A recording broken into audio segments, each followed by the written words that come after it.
Easy people. I thought I'd do this one, a quick one about sample chop, because I know there's a few folks out there who aren't quite sure how it kind of works, and because it's slightly different than the MPC, I thought I'd show you how you can chop samples.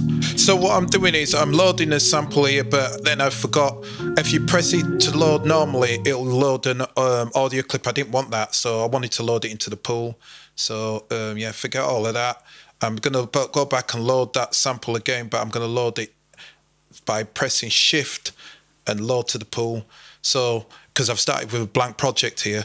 So the next thing, what I'm going to do is a drum program. That's what you need, a drum program, because you need something for the sample to go into. So I've just done Shift clip to get into edit drums and thing, just to show you it's there. Now, when you go back to that, this is the key thing. You see this thing here that says pad? You press that. That's what's confusing a lot of people. You press that, and then now that I've pressed that pad, this is that sample on that pad. What that means is I can control that sample now like I would in the MPC. So in this example, I'm just going to chop this up like whatever, randomly. And I think this is quite a good way to work with it, actually, is I'm just going to slice it. What I like to do is I like to go, because I reset this. I remember I reset this back, so certain things have reset. I'll have to fix them. So where is it? Preview. So I need to turn on both of these previews, that one and that one. Right, okay, so I can hear stuff. I use the cue for chopping. So I'll go through here, I'll hear the cue, and then I'll press slice to add one. I can go through here. I could do this in real time by pressing play as well. I'll get screen. And don't forget, you can use the knobs exactly like you would on an MPC. So I'm going to go through here. The cue links, that's it. But the cue, so I'm going to add that one, another sound, I think.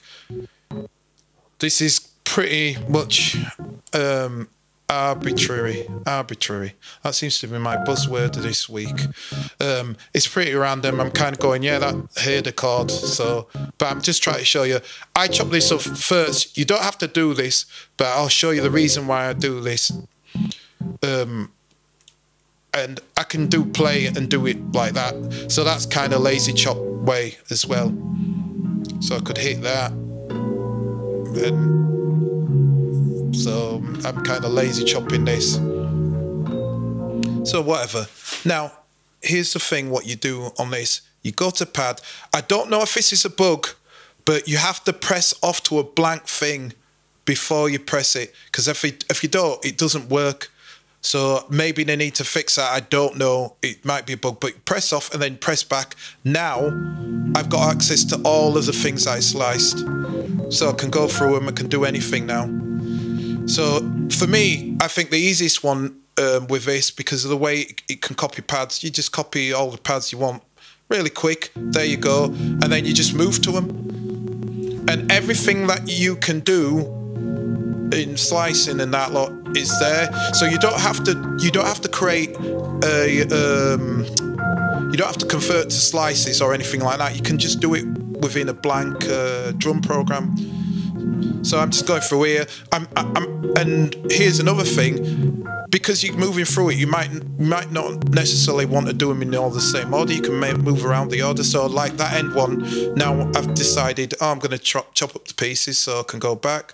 I'll go back to chop. I'll do the cue. The cue starting up there, so that's no good for me. So let me slide that cue, go to that 12 pieces. And then I was thinking, can it play from there? And then I realised, no, it don't. So I'll just move it down there. Press play. It doesn't have to be close. It's just there. And then wherever I hear it, a lazy chop. Yeah. I thought it'd do something like that. So what I can do is get that, and then I'll just copy another one from there. So copy. What I should have done is, because I know I'm going to do 3 parts, so copy it again, but I wasn't really thinking. I'm just trying to do this quickly to show you. All you have to do is that. So look at that. I've just copied the blank like a ding undo. So I'll just copy that.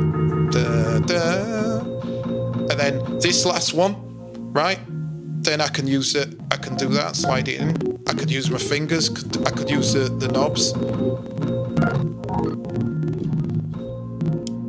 and I could have done that with the beginning and end. So I've got all my bits there, and then all I have to do is shift click back and go to the master and turn that to mono, and that's the same as them chopping each other off. And there's my slice. Like I've done that, like I said, haphazardly, but there's a slice, and just to show that it's there, and everything else is, I could have done the filters and whatever. I'm just, again, another arbitrary drum kit, and I'll just quickly make a quick hip-hoppy beat. Hip-hoppy. Just to show.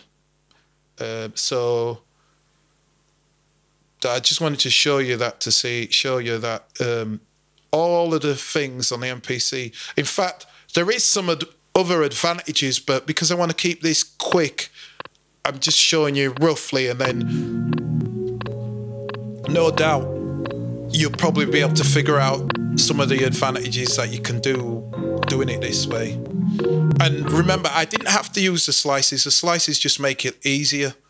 I could have just done a sign and copied and then just moved all the parts, but then be here all day. And one thing about me is I like to that's why I like the Akai Force, because I can do things really, really fast. Like this, I did a whole load of stabs.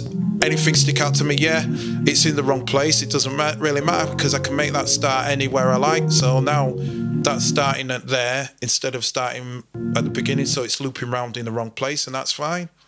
I like that. That sounded like something. Yeah, no, I'm not going to do it to that. I'm going to do it onto that one. So I'll do it again.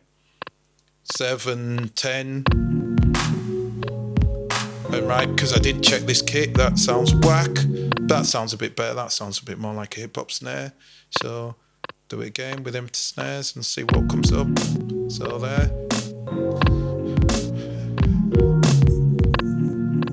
So there. Yeah, that's cool. I didn't select the right thing because I touched it by accident. Yeah. So that was just a really quick one to show you how you do a sample chop on the Akai Force. And like I say, the only difference is you have to create something for it to go into, which is slightly different than the MPC, where the MPC, it's like the pads anyway, if that kind of makes sense. Where on here, these pads can be any type of pads. There can be a synth pad, there can be like CV things, MIDI, there can be plugins, there can be audio, you see. So you have to create something for it to go into, and that's it. So hopefully that's been helpful to you. Again, like I say, remember pad. And yeah, and then you can just go to town, and you can always go back in there and edit, so you don't have to do any of that stuff because you're already in the drum program. Hope this has been helpful. Like and subscribe. Peace.